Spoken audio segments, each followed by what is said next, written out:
السلام عليكم ورحمة الله وبركاته أصحابتي غاية أي قيمة مضوا بيلو بجوكتان سلام الله عليكم ورحمة الله وبركاته بيلو بجوكتان وحين الله يكسر هذا كعب مفرن إيو فاملكيان كينان أوفشر حتى في لوجانا ما أنت وحسكو سافسين هيك ولا شيء قال إيه قال لذن السوال بهاسها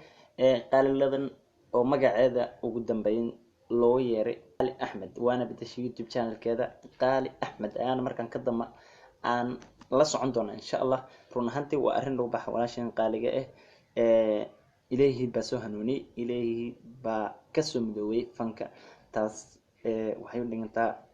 وحفي عن إن أي ود الصح ده حدا كسر عادي ما شاء الله ولا شيء قالقة وحن ليه هاي همبليو قفك مر وح أنتاس إسكجوجنا جيب هامبا وإنا إسكجوجي مجا إسكبدله ويا وح كست أو كو ودك كست أو كو hogaamin karta meesha xumeed waa inaad iska istaagtid maasha allah walaashan qaaliga maanta wadada koowaad ay qabatay waa wada saxsan runtii waxaan dhihi karaa boqol waa wada saxsan ilaahay ha ku sii wada wadada iyada waayo qaaliladan ayaas ah magaca hore u garan jirnay haddana waxaan u garan doonaa insha allah maanta laga bilaabo qaali axmed taas waxaad tusinaysaa gidi ahaanba wixii fan la dhihi jiray wixii kasoo gali jiray inay halkaas ku soo ilowday maasha allah runtii waa arin lagu farxa andana Soomaali anaga wixii xun ayaan gacmaha isku qabanaa waayo waxa arkaysaa qof xumaan soo dhig channelkiisa ama YouTube-kiisa waxaad leedahay keep going kaksi walaya waxaad arkaysaa wax iska yar oo maanta aad ka fikiri kartid oo comment u qori kartid dhihi kartid walaal qaali saan waa sax maahan saan sameey am saan samay saan wax xuntahay adii kadib aad wiilsi dhaysa keep going waayo ada dadka si walaya maxas u wale maqsan tahay qeyb cadiid labada garab ay yihiin markasta wax qortid waa lagu qorayaa ma ahan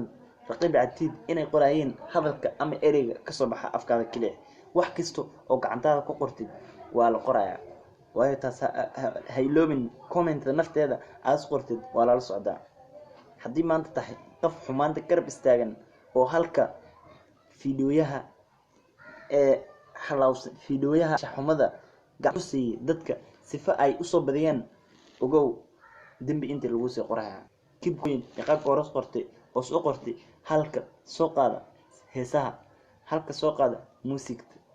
halka soo qaada waxyaalaha xun channelka soo dhiga waxyaalaha ugu xun maqsan tahay taas inay dambi ku tahay waxaan aaminsanahay runta anaga dambiga midka la soo wal aqaan maahan dambiga sifa badan isku keli kartaa ay isku keli kartaa soo waxaan leeyahay asxaabta qaaliga halkan ku xiran walaashan qaaliladan mar damba qaalilan loogu yeerin qaali axmed ayaa mar damba uu yeeri doona insha allah saate videogan waxaan maanta ugu tarka walaashan qaaliga inaan ku taageera aan maanta la garab istaaga waayo wax waa wadada saxda ayaa haysaa waxaan leeyahay muusikta iyo heesaha batatan ilaahay anaga soo midowaan leeyahay halkan ayaan farxadaas kala qaybsanaya walaashay qaaliga qaaliladan mid kale waan arkay su'aasha walaashay soo weydiisay sheekh badbaado iyo dulmidiid maasha allah waa u soo jawaabeen safan idan way fiirsatay waa aaminsanyahay iminkan wax kasta loo baay qofka miistoob keena inay fahantay maasha allah qaaliga markasta garabkaada nahna waan garab istaaganahay keep going aan leenahay maasha allah welcome thank you very much anta ku subtay hadda videogan dadkash like saarantaas ku faraxdina share sida andaas jeclaatina comment soo bixi thank you very much